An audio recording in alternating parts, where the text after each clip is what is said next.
Good morning, everyone, and welcome back to COMAD. Remember me? I'm Zane. I was your AI host in 2024. It is truly a pleasure to be here again with all of you. For the past few years, COMAD had received many amazing responses and became a great success thanks to the enthusiastic participation and support from you, our dedicated audience. This year, we are very excited to bring something even more meaningful and enriching. Our sessions will now feature two main segments. The first segment, called Recensi Buku, will focus on book reviews, where lecturers and students explore and share their insights, ideas, and perspectives from a book they read, which can inspire both personal and professional growth. The second segment is our main program, which will be our COMAD sessions, consisting of webinars and discussions on various topics related to education, providing opportunities to exchange knowledge, experiences, and current educational practices. Whether you are here to discover new ideas, broaden your understanding, or simply be part of an engaging learning community, we hope COMAD continues to benefit and inspire all of us. Thank you and enjoy the program. Hello, welcome to COMAD 2026. I'm Norella. I am your AI host for today. I would like to go over a few things as a reminder to all audience on the etiquette of attending this webinar. First, everyone who attends to this webinar series will be given an e-certificate after each session. Therefore, do not forget to register your full name once the link for registration is open. Make sure it is typed correctly and your email address is accurate too. Only for teachers or education officers in Malaysia, please make sure you also provide your IC number. You will find the registration link is pinned in the live chat box of this YouTube channel. Second, be respectful of others. When communicating, please be polite. Foul language will not be tolerated, and audience who are rude will be taken off the webinar. And third, we'd appreciate it if you could share today's webinar with others through your social networks. Thank you for taking time to listen to this reminder announcement. See you again soon. Terima kasih.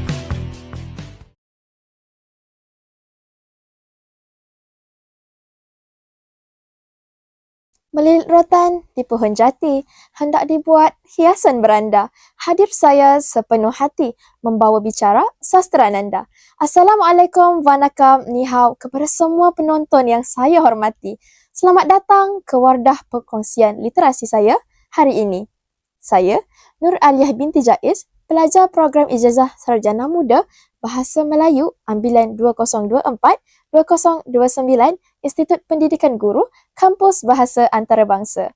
Sebelum kita melangkah jauh, molek kiranya kita mengenali nakhoda di sebalik naskah agung ini, iaitu sastrawan negara Datuk Seri A. Samad Said. Beliau ialah saksi yang membesar dalam kancah penderitaan era Perang Dunia Kedua. Dilahirkan pada tahun 1935, pengalaman peribadi beliau melihatkan keperitaan hidup di bawah pendudukan Jepun telah membentuk jiwa penulisannya yang cukup tajam, jujur dan syarat dengan empati kemanusiaan.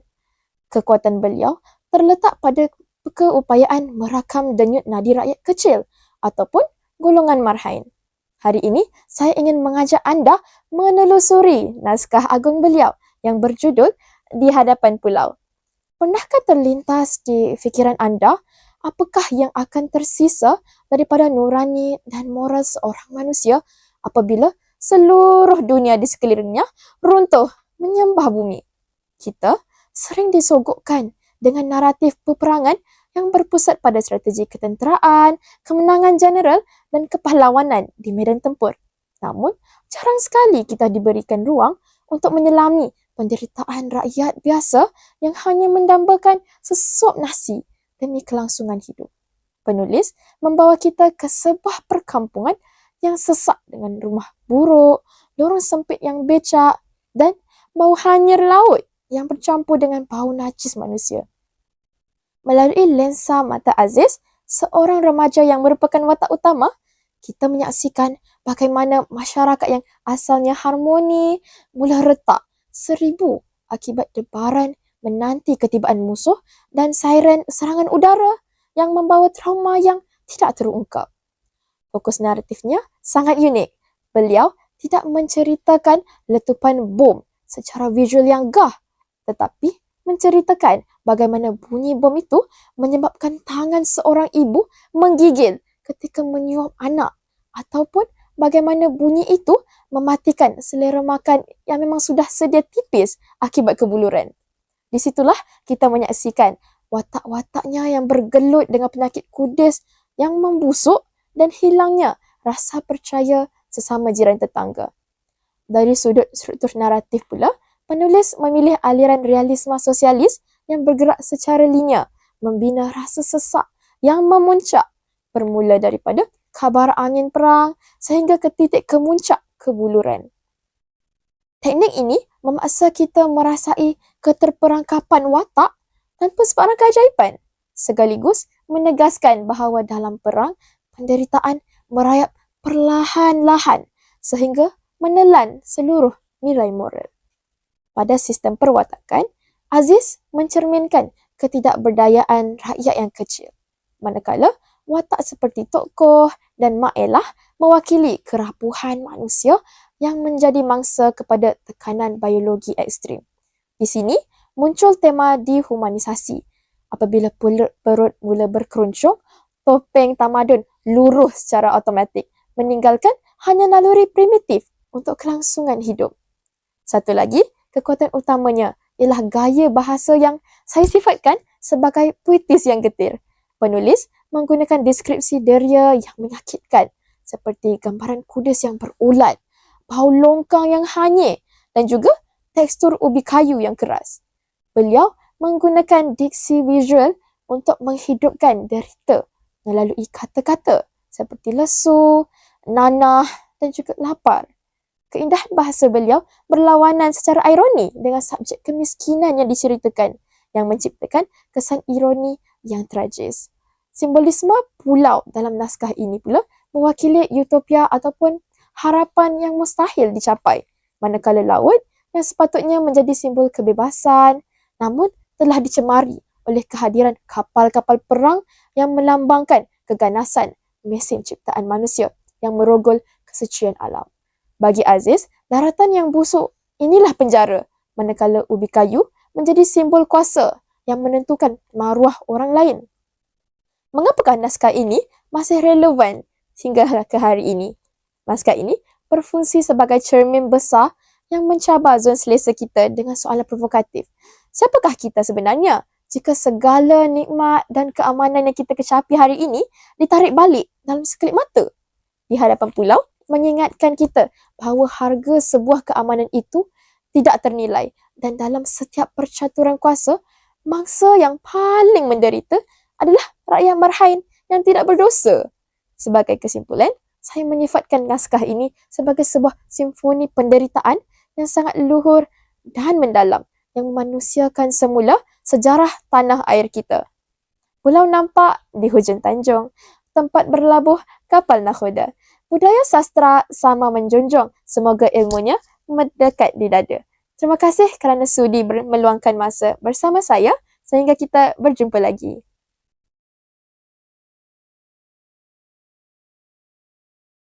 Assalamualaikum warahmatullahi wabarakatuh. Saya Dr. Nur Azlina binti Zaidan dari Jabatan Perancangan Pendidikan dan Inovasi dari Institut Pendidikan Guru Kampus Bahasa Antarabangsa. Saya merupakan pensyarah bahasa Arab dan telah berpengalaman mengajar pelajaran Jawi selama 20 tahun di sekolah rendah. Buku yang ingin saya kongsikan pada hari ini berjudul Pedoman Umum Ejaan Jawi Bahasa Melayu Dewan atau PUE JB-MD. Buku ini telah diterbitkan pada tahun 2020 oleh Dewan Bahasa dan Pustaka DBP dan ia mengandungi sebanyak 122 halaman. Untuk pengetahuan anda semua, buku ini merupakan buku pedoman Jawi yang ditunggu-tunggu oleh pengamal tulisan Jawi, khususnya pakar rujuk Jawi, disebut sebagai Munshi Dewan Jawi DBP serta guru-guru yang mengajar tulisan Jawi selepas 34 tahun tanpa terbitan buku panduan Jawi yang terkini oleh DBP. Buku panduan Jawi terakhir yang diterbitkan oleh DBP adalah pada tahun 1986 berjudul Pedoman Ejaan Jawi yang disempurnakan.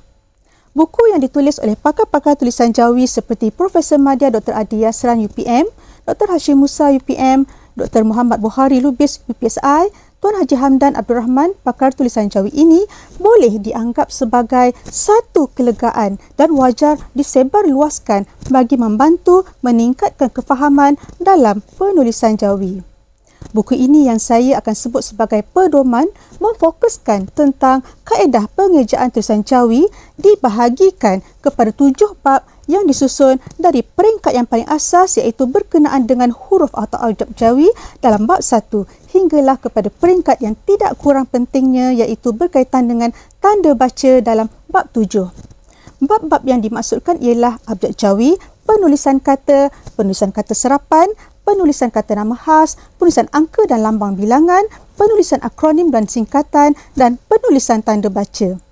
Dalam kebanyakan bab di dalam pedoman ini, pada pendapat saya, bab yang paling penting adalah bab 3, iaitu penulisan kata serapan.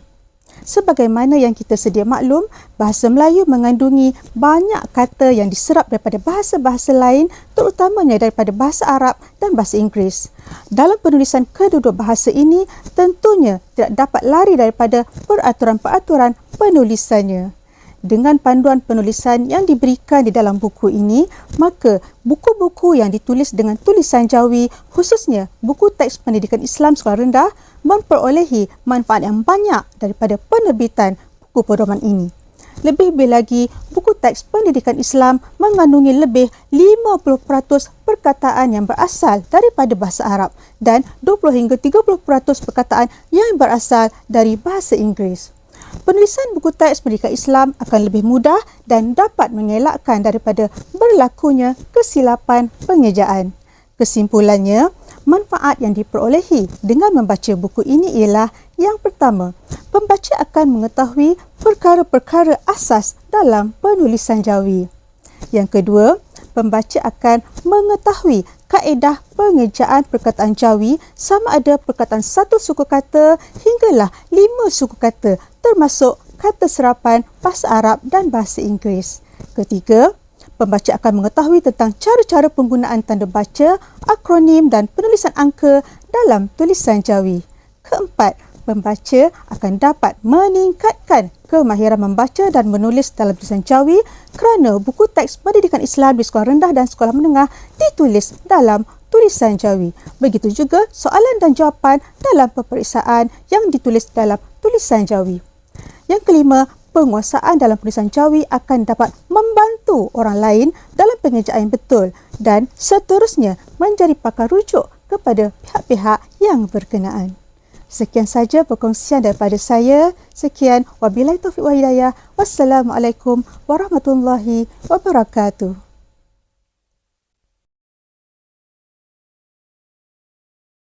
Assalamualaikum warahmatullahi wabarakatuh dan salam sejahtera. Alhamdulillah, segala puji bagi Allah Subhanahu Wa Taala kerana dengan limpah rahmatnya kita dapat bersama dalam sesi bicara akademik yang penuh manfaat pada hari ini. Saya Nur Hasfani binti Pauzi dan pada hari ini kita akan membincangkan satu topik yang sangat menarik iaitu inovasi penyelidikan dalam memperkukuh karakter guru abad ke-21 mengikut model JAPIM.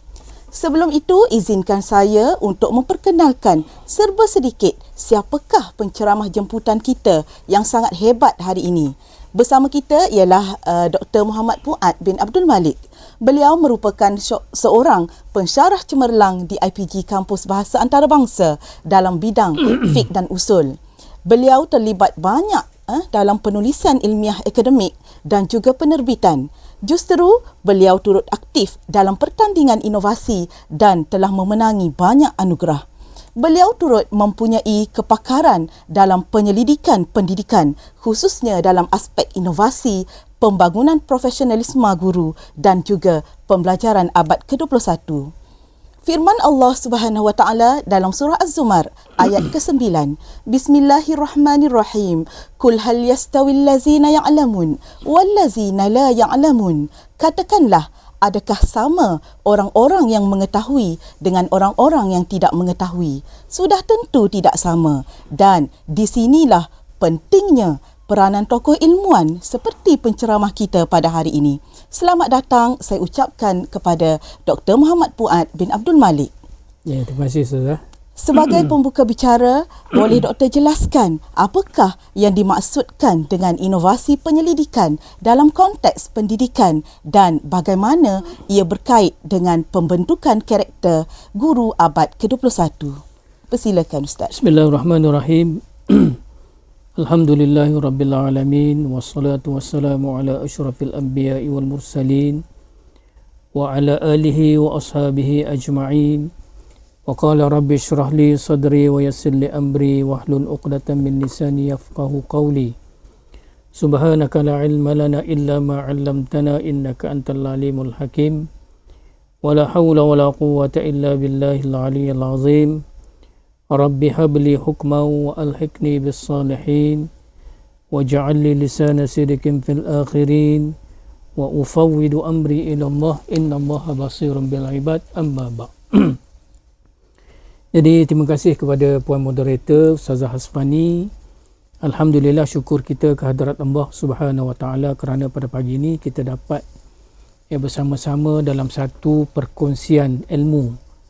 Perkongsian ilmu berkaitan dengan inovasi penyelidikan, dapat membina karakter guru-guru, bakal-bakal guru dan guru-guru dalam prospek kita nak melihat kepada model JAPIM. Model JAPIM ni, bila kita sebut model JAPIM ni adalah pelajar-pelajar daripada Jabatan Pendidikan Islam dan Moral bagi kohort 2021-2025 yang telah berada di sekolah, yang telah posting, dan juga kohort-kohort yang masih lagi berada di Institut Pendidikan Guru Kampus Bahasa Antarabangsa, iaitu kohort 2023, 2028, kohort 2024, 2029 dan juga kohort 2025, 2029. Itu bagi model JAPIM. Kita nak melihat bagaimana ke arah pengalaman kita lah Ustazah, bagaimana kita melaksanakan inovasi dan sebagainya, dan bagaimana inovasi penyelidikan ini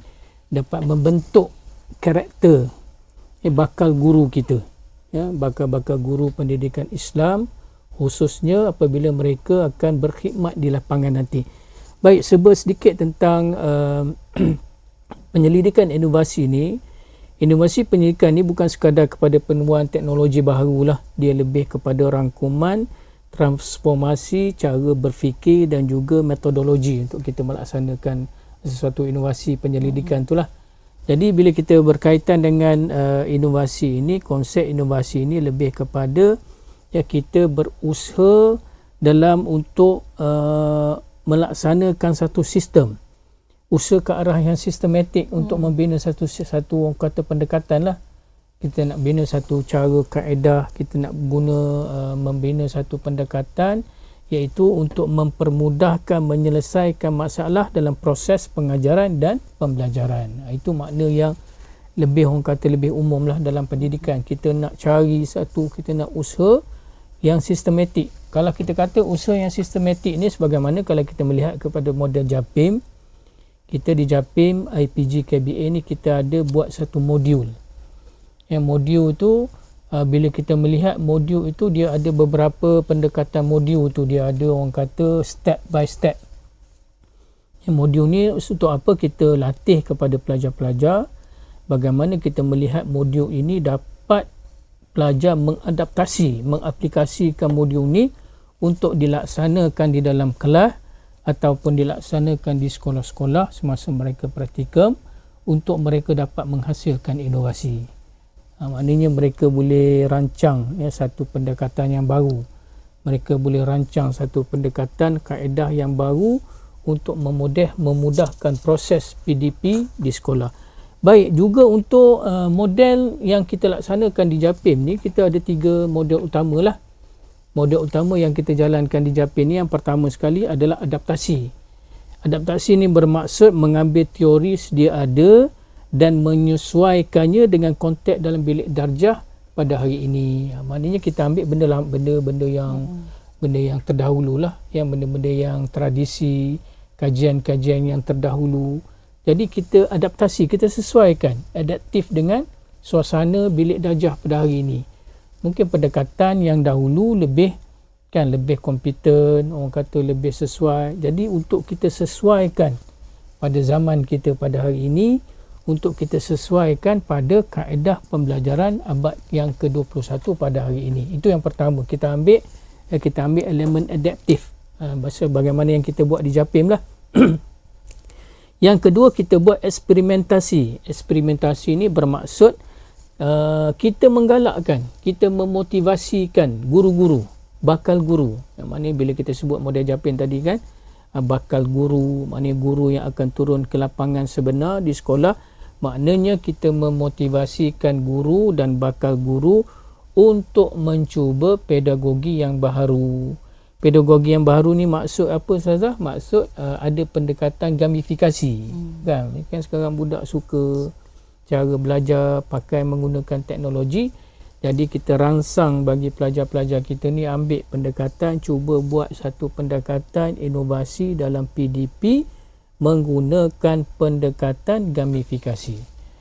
Tak begitu juga, tak sedemikian juga kita sekadar itu, kita juga menggunakan kaedah flipped classroom.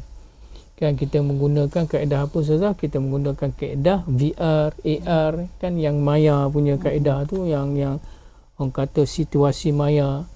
Yang tu banyak kita ambil kaedah-kaedah teknologi untuk kita sesuaikan pada murid-murid yang berada di sekolah.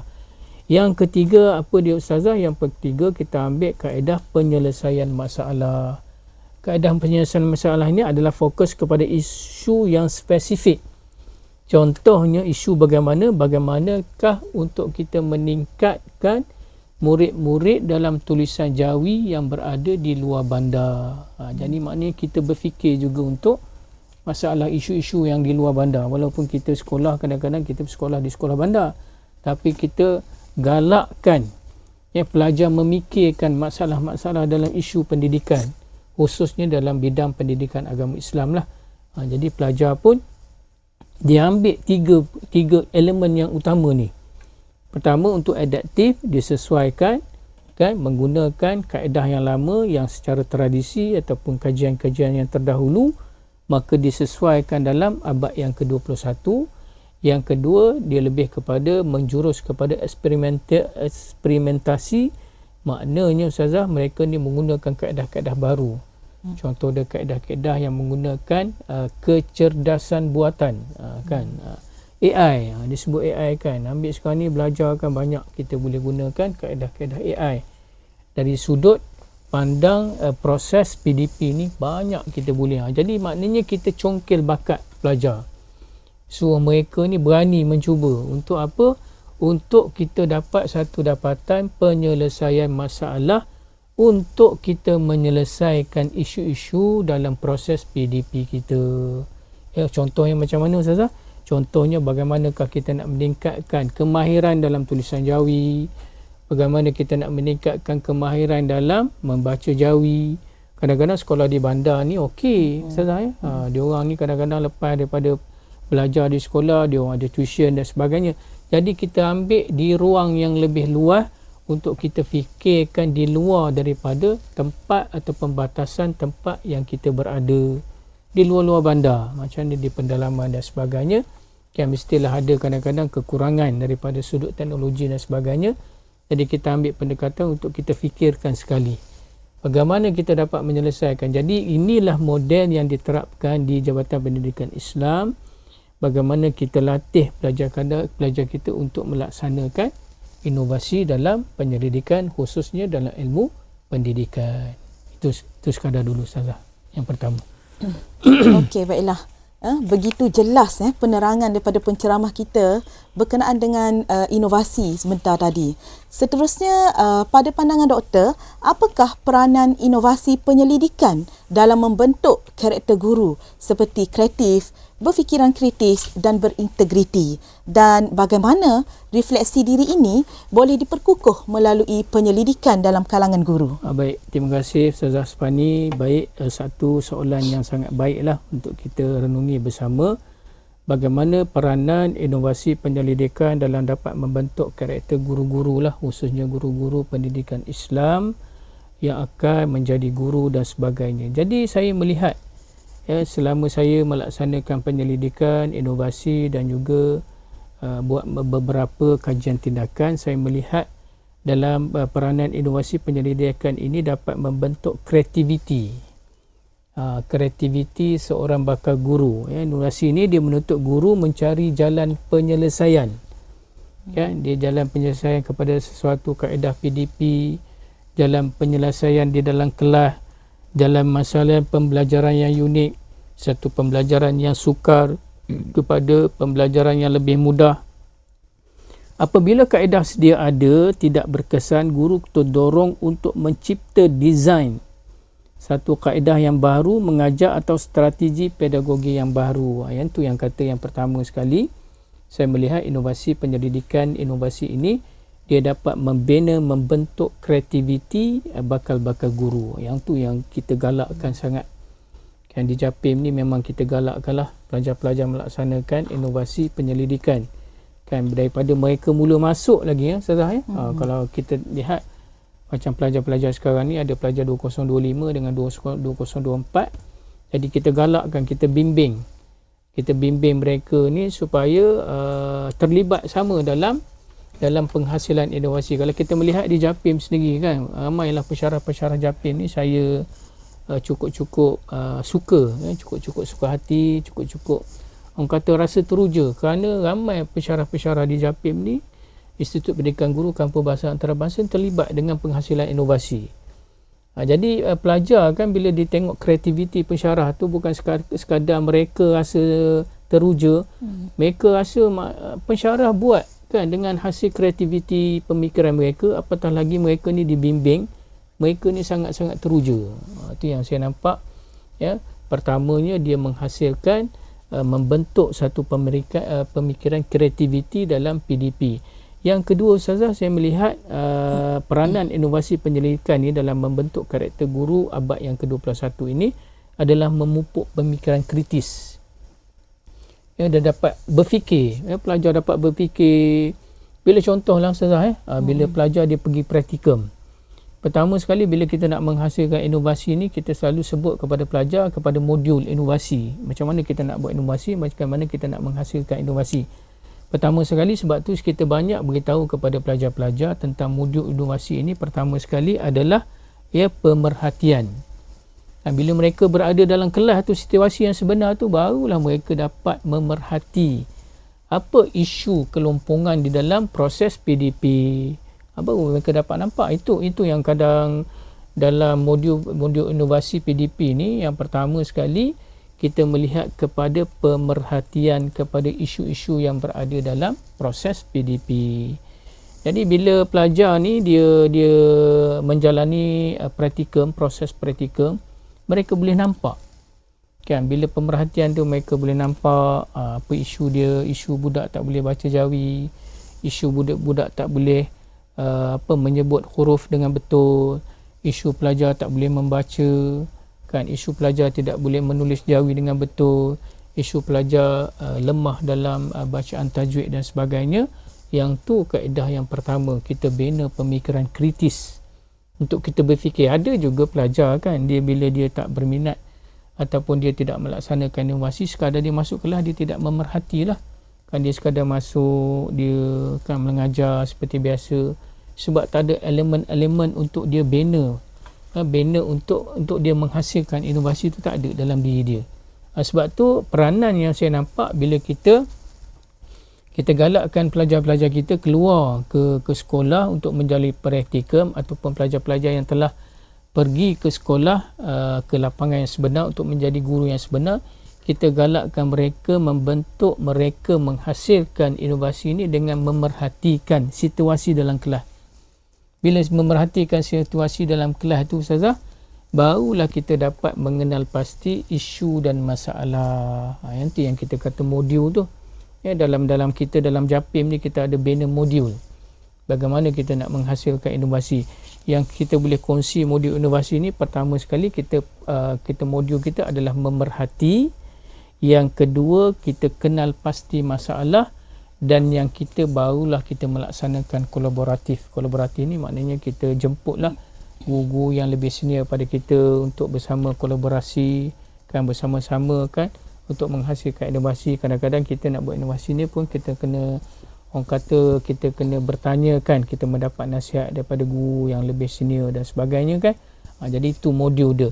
Yang ketiga, kita mengukuhkan integriti. Apakah peranan inovasi ini, penyelidikan inovasi ini dalam membentuk karakter guru-guru abad ke-21 adalah kita dapat mengukuhkan integriti. Integriti yang macam mana? Apabila kita menjalankan proses penyelidikan tu, data-data itu mestilah diambil dengan cara yang betul dan tepat. Kita tak adalah tipu data dan sebagainya. Kalau kata 10 orang kan, daripada 20 orang dapat membaca. Itu yang kita katakan sebagai mengukuhkan integriti. Itu yang saya nampak. Yang saya dapat, ya, penyelidikan inovasi ini dia dapat membentuk karakter guru, ya, guru pada masa ini. Pertama, kreativiti dalam proses PDP. Yang kedua, memupuk pemikiran kritis. Yang ketiga, mengukuhkan integriti. Walaupun banyak lagi refleksi. Ya, kalau kita nak sebutkan refleksi, kita nak sebutkan, kita dapat mengamalkan gaya pembelajaran abad yang ke-21 yang menggunakan elemen-elemen teknologi dan sebagainya. Tapi sekadar 3 itulah yang saya dapat sebutkan pada kali ini. Baik, terima kasih. Okey, baiklah, ya. Alhamdulillah, huraian yang cukup menarik sekali, ya, dan mantap sekali, ya.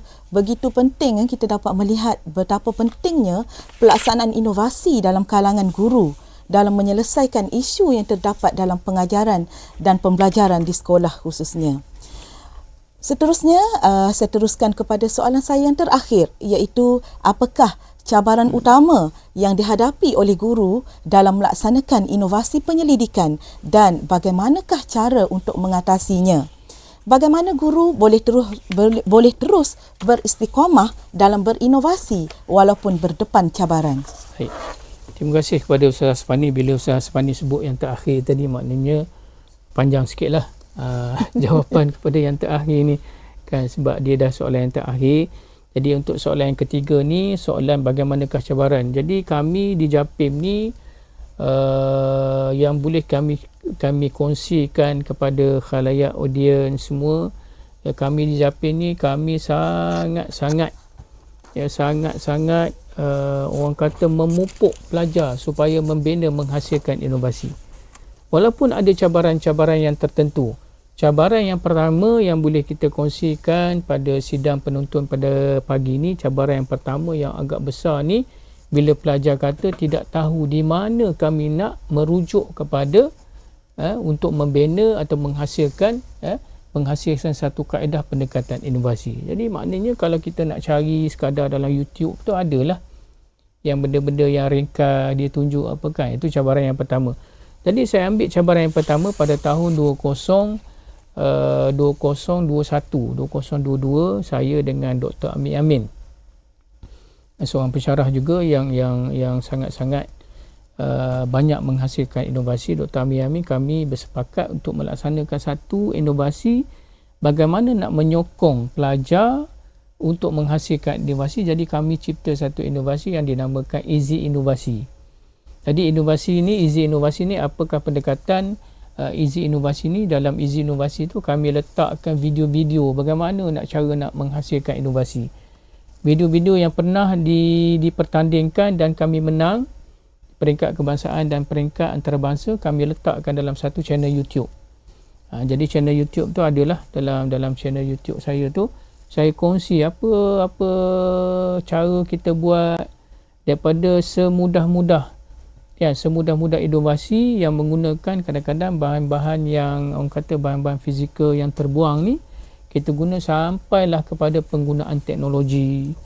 Jadi kita hasilkan dalam satu laman channel YouTube, channel Dr. Amir Amin dan channel saya sendiri. Jadi kita letakkan, kita kumpulkan dalam satu channel tu pelajar yang mana mengatakan kami tak tahu nak buat macam mana cara nak merujuk, tak ada tempat, tak ada platform yang betul untuk kami rujuk. Jadi bila kita dah menghasilkan satu platform tu, pelajar boleh merujukkan kepada platform tersebut, iaitu YouTube, laman YouTube, satu laman YouTube yang official. Jadi kita letak semua video kita di situ. Jadi kita kongsikan link bagi laman YouTube tu kepada pelajar-pelajar. Jadi pelajar ni dia tidak adalah alasan dia kata kami tak boleh rujuk di situ. Yang kedua, cabaran yang kita terpaksa hadapi, kurang minat. Pelajar-pelajar ni kadang ni dalam 30 orang, 10 orang je yang minat kan nak menghasilkan inovasi. Bila kita bimbing, kita ajak dan sebagainya, katalah dalam 5 orang yang berminat. Jadi 5 orang yang berminat ni ustazah, apa pendekatan yang kita buat? Pendekatan yang kita buat bila kita bimbing 5 orang ni berjaya. Berjaya bukan kata peringkat kebangsaan, sampai peringkat antarabangsa. Kan ada pada peringkat anak-anak pelajar ustazah sendiri pun ada yang memenangi peringkat antarabangsa, dan ada pelajar-pelajar Japin yang lain sendiri pun ada yang telah memenangi peringkat antarabangsa. Bila yang baki pelajar yang melihat ni tadi kan dia ingat menang-menang peringkat kampus institusi je, tidak. Kita bawa, kita bimbing sampai ke peringkat antarabangsa. Bila menang peringkat antarabangsa tu, jadi pelajar-pelajar yang lain ni teruja. Menanglah peringkat antarabangsa, pencapaian kurikulum yang terbaik, pencapaian kurikulum yang terbaik. Yang ni jadi memotivasikan mereka. Sebab tu yang daripada asalnya kita memang bimbing sungguh-sungguh. Kita bukan bimbing setakat kita menang dekat kampus, okey tak ada, kita biar tak ada. Kalau kita nak buat tu, kita bimbing dalam peringkat kebangsaan, menang peringkat kebangsaan, kita bimbing sehinggalah ke peringkat antarabangsa dan jadikan sebagai model KPPB dan sebagainya. Jadi bila pelajar lain tu nampak, dia rasa teruja sebab ada pencapaian kurikulum di situ. Bila ada pencapaian tertinggi dalam kurikulum peringkat antarabangsa, yang jadi yang lain ni lebih teruja dan kita bimbing lagi. Kita bimbing dan bimbing dan bimbing. Itu yang kedua. Yang ketiga, selain daripada kita bimbing pada peringkat-peringkat yang lebih tertinggi, sekarang itu dalam keadaan minat mereka, selain itu juga kita juga membimbing kepada mereka ni, beri orang kata satu nasihat bimbingan ni secara berterusan. Mana-mana pelajar yang nak buat motivasi ni, nak membuat inovasi ni, kita buka pintu seluas-luasnya kepada mereka. Datanglah kepada kami untuk kami beri panduan, nasihat bagaimana untuk menghasilkan inovasi. Dan yang keempat, selain daripada 3 perkara yang saya sebutkan tadi, kita juga menggalakkan mereka menyertai. Kan kita kadang support lah dia orang ni kadang-kadang bukan daripada sudut kewangan lah, kita support daripada sudut kita bantu. Bila mereka nak menyertai inovasi ni, kadang-kadang ada yuran pendaftaran yang memerlukan mereka ni mengeluarkan duit, yuran dan sebagainya. Jadi di situ kita bantu. Yang tu yang nampak dia seronok. Bila dah seronok tu tak apalah. Lepas 3-4 inovasi tu mereka akan buat sendiri. Jadi yang tu yang kita nak membudayakan penghasilan inovasi, penyelidikan dan penerbitan. Jadi saya nak sentuh sikitlah, kita di IBA sendiri model Japim, kita pun pelajar-pelajar kita banyak menghasilkan penerbitan buku. Jadi bukan buku-buku akademik, bukan buku-buku yang tulisan yang lebih kritikal tu, tak. Kita hasilkan dulu buat orang kata permulaan ni, kita hasilkan buku cerita kanak-kanak. Kan kita tulis, suruh budak buat, kita bimbing dengan penggunaan AI, kecerdasan buatan, budak reka bentuk buku. Kan ada dalam 30 muka surat, itu kita cetak, kita hantar untuk penilaian di BP. Kemudian boleh dicetak, dapat ISBN semua, kita pun dapat menghasilkan beberapa buku. Kan banyak.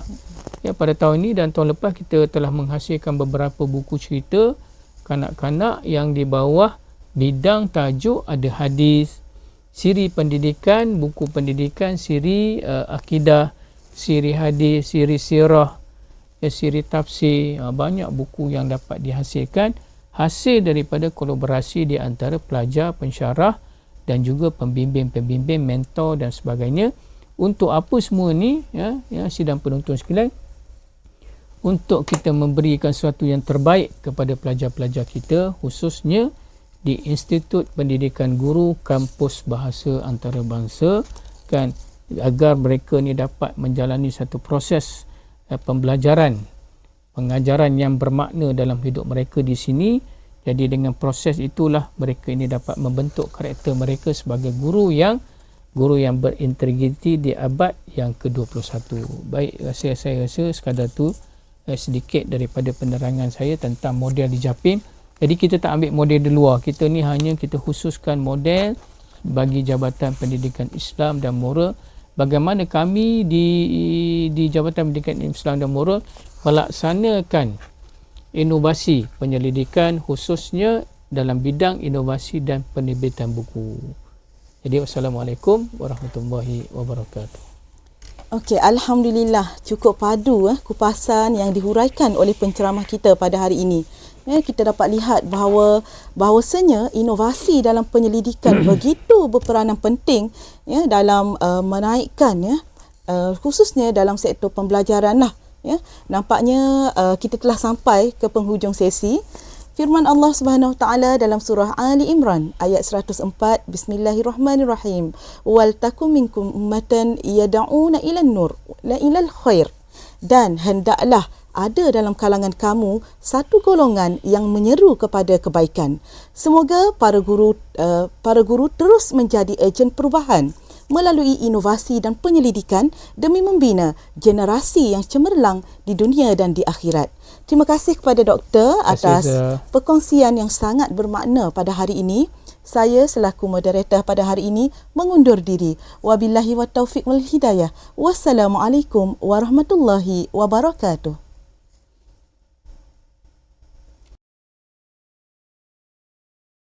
Assalamualaikum dan salam sejahtera semua.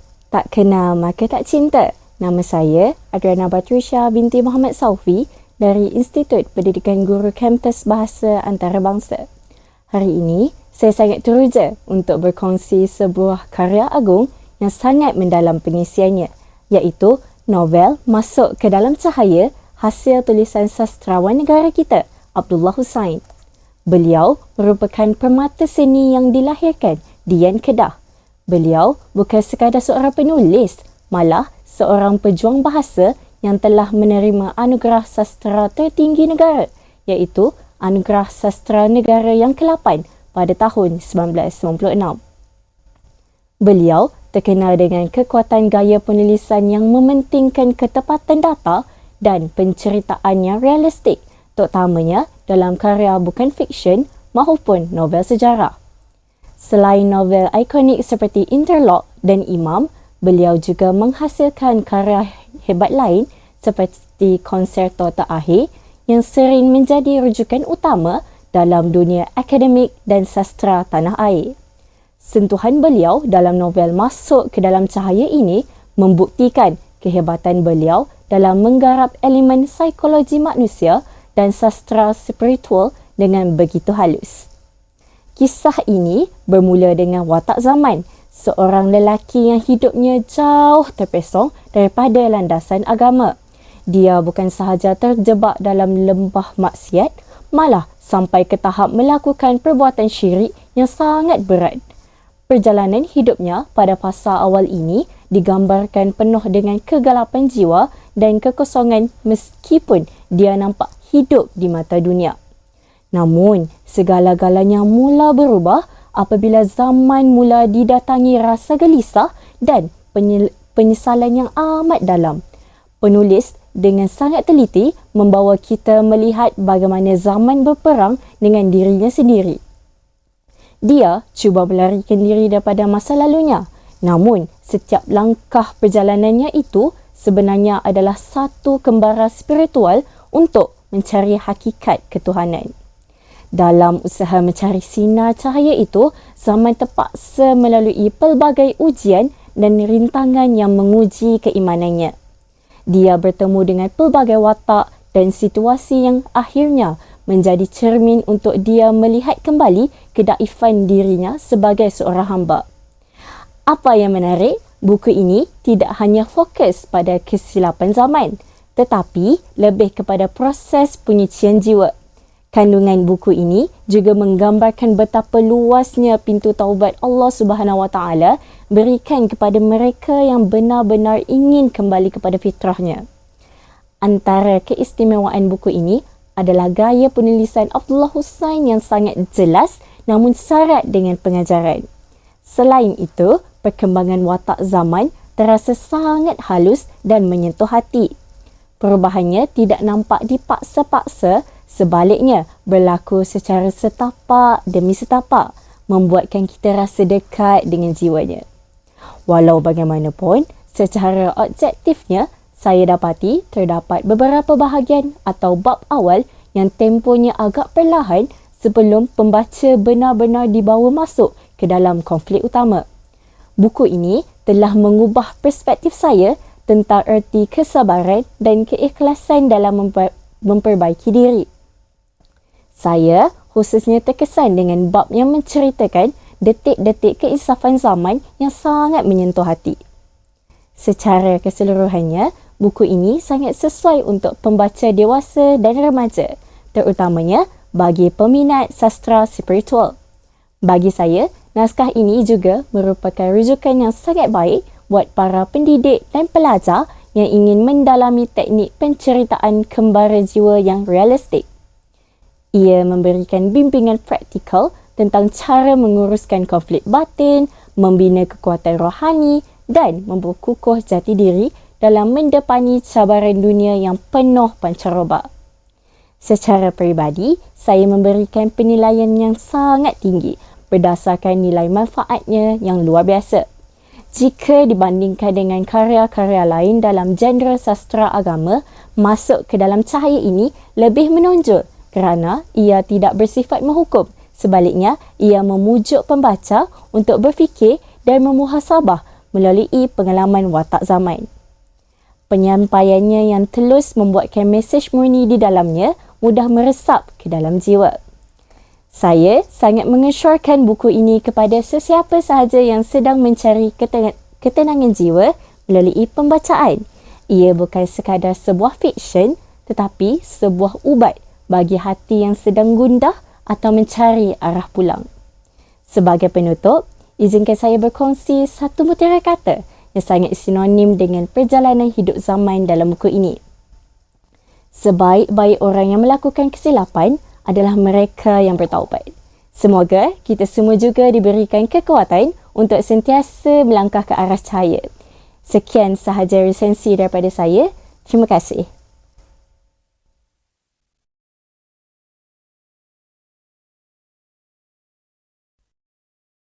Assalamualaikum warahmatullahi wabarakatuh. Selamat sejahtera dan salam sastra buat semua. Saya, Nur Fakihah Kistina binti Muhammad Nawi, pelajar PISMP Jabatan Pengajian Melayu, Institut Pendidikan Guru Kampus Bahasa Antarabangsa. Hari ini, saya ingin berkongsi tentang sebuah buku hebat hasil nukilan sastrawan negara, Datuk Seri A. Samad Said yang bertajuk Rumah Rahsia.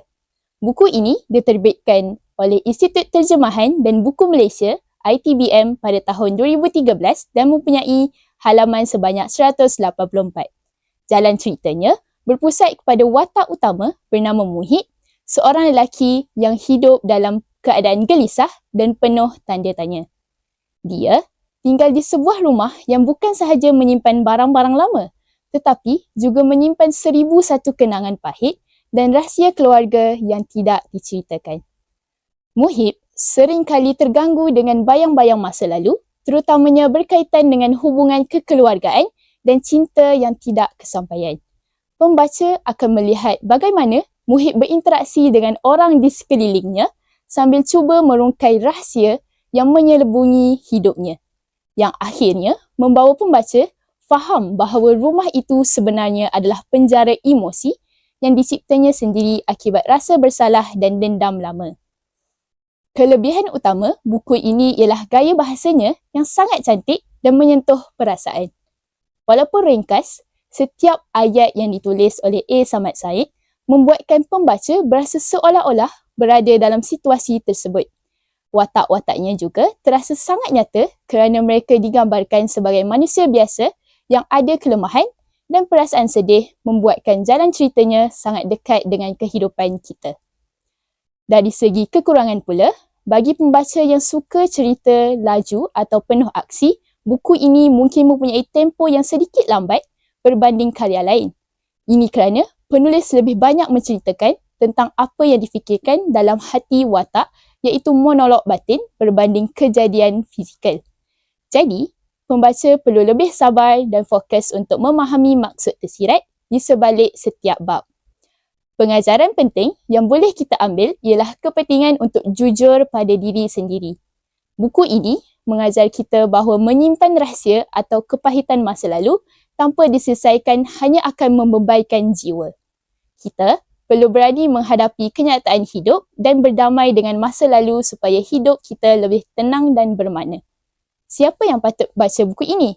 Saya mencadangkan para pelajar, ahli akademik atau sesiapa saja yang suka membaca cerita yang mendalam tentang emosi manusia. Bahasa dan temanya mungkin agak matang, tetapi sangat bagus untuk individu yang mahu belajar cara melihat masalah manusia dari sudut pandangan yang berbeza. Secara peribadi, saya sangat suka cara penulis menyelipkan nilai-nilai kemanusiaan dalam setiap helaian muka surat. Oleh itu, karya ini bukan sekadar novel biasa, tetapi sebuah naskah yang buat pembaca berfikir tentang orang di sekeliling kita yang mungkin juga sedang bergelut dengan masalah sendiri. Kesimpulannya, buku Rumah Rahsia ini sangat berbaloi untuk dibeli dan dibaca. Jika dibandingkan dengan novel beliau yang lebih tebal seperti Salina, buku ini lebih fokus kepada emosi peribadi watak dan mesejnya juga sangat jelas iaitu rahsia yang paling besar sebenarnya ada dalam diri kita sendiri.